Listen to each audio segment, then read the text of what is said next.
میرے رسول کریم صلی اللہ علیہ وسلم کی بارگاہ میں صحابی نے آ کے عرض کی، یا رسول اللہ میں بڑی اچھے طریقے سے وضو کرتا ہوں، ٹائم نکال کے مسجد آتا ہوں، حضور میں پابندی سے پڑھنے کی کوشش کرتا ہوں، لیکن اے معصوم آمنہ یا رسول اللہ میرا نماز میں دل نہیں لگتا، حضور میری طبیعت نہیں جمتی، میرا دوڑ جانے کو دل کرتا ہے، کوئی نسخہ بتلائیے۔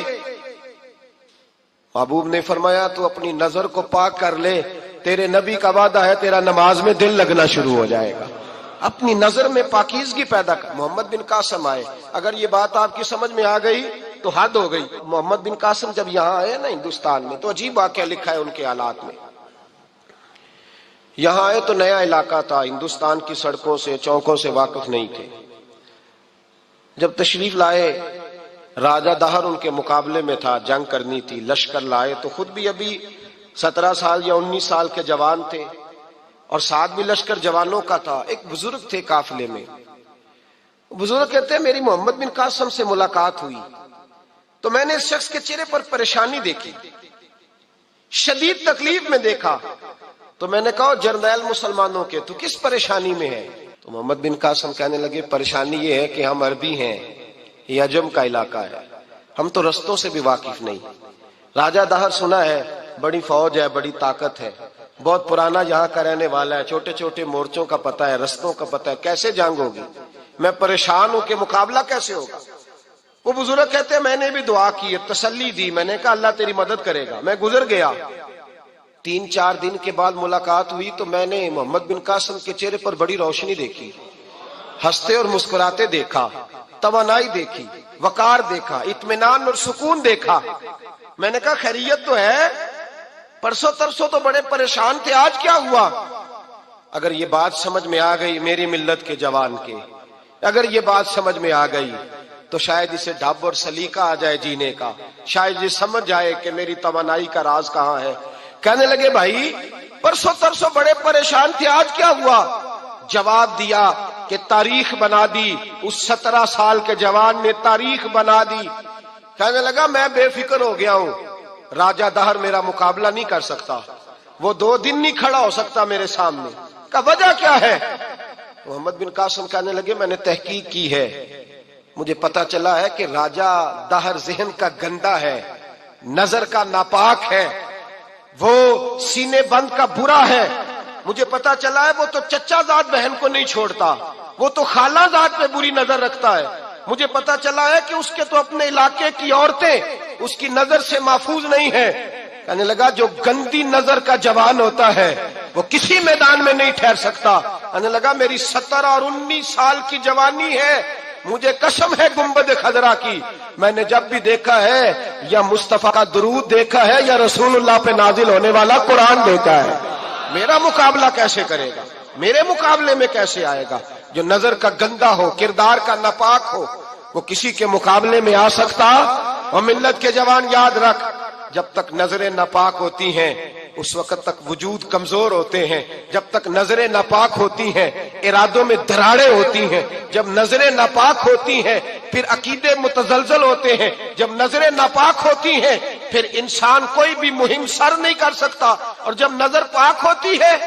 حضرت عبداللہ بن حذافہ جہاد کر رہے تھے، روم کے عیسائیوں نے گرفتار کر لیا، 1000 آدمی نے مل کے پکڑا، گرفتار نہیں ہوتے تھے صحابی، 1000 آدمی نے گھیرا ڈالا، گرفتار کر کے لے گئے، اور جب بادشاہ کے سامنے گئے تو وزیر کہنے لگا بادشاہ بندہ بڑے کام کا ہے، اگر ہمارے قابو آ گیا تو فائدہ دے گا، صحابی ہیں حضرت عبداللہ بن حذافہ، حضرت فاروق اعظم کا زمانہ ہے، اگر قابو آ گیا تو فائدہ دے گا۔ بادشاہ کہنے لگا کیوں، کیا خوبی ہے؟ کہنے لگے ہم 1000 آدمی تھے، یہ اکیلا قابو نہیں آ رہا تھا، 1000 آدمی تھے، اگر ہماری فوج میں شامل ہو گیا تو بہت بڑا جرنیل ملے گا۔ بادشاہ کہنے لگا کوئی مسئلہ نہیں، 2-3 چیزیں ہوتی ہیں بندے کو خریدنے کے لیے، خرید لیتے ہیں۔ بادشاہ کہنے لگا عبداللہ جتنی دولت تجھے چاہیے میں تجھے دے دیتا ہوں، میرے لشکر میں آ جا، معاذ اللہ اسلام چھوڑ دے۔